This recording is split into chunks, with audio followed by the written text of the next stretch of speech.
We had just moved into a little ranch house in the suburbs. Storybook neighbourhood. Quiet, friendly neighbours, picket fences, the whole 9 yards. Suffice to say that this was supposed to be a new start for me, a recently single dad, and my 3-year-old son. A time came to move on from the previous year's drama and stress. I viewed the thunderstorm as a metaphor for this fresh start. One last show of theatrics before the dirt and grime of the past would be washed away. My son loved it anyway, even with the power out. It was the first big storm he'd ever seen. Flashes of lightning flooded the bare rooms of our house, imparting unpacked boxes with long, creeping shadows, and he jumped and squealed as the thunder boomed. It was well past his bedtime before he'd finally settled down enough to go to sleep.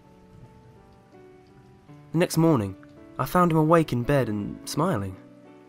"I watched the thunder at my window," he proudly announced. A few mornings later, he told me the same thing. "You're silly," I said. "It didn't storm last night. You were only dreaming." "Oh," he seemed somewhat disheartened. I ruffled his hair and told him not to worry. There should be another storm soon. Then it became a pattern. He would tell me how he watched the lightning outside his window at least twice a week, despite there being no storms. Recurring dreams of the first memorable thunderstorm, I figured.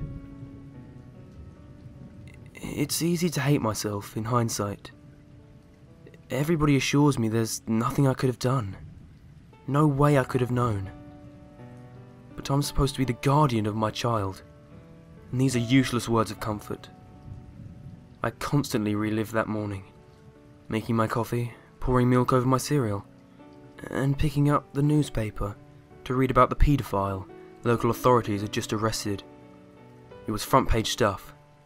Apparently, this guy would select a young target, usually a boy, stake out their house for a while, and take flash photos of them through their window while they slept.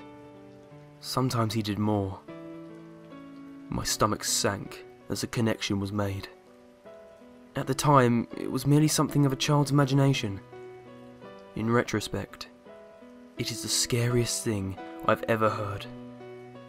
About a week before the predator was caught, my son came up to me in his pajamas. "Guess what?" he said. "What?" "No more lightning at my window." I played along. "Oh, that's nice. It finally died down, huh?" "No, now it's in my closet." I have yet to see the photos police have collected.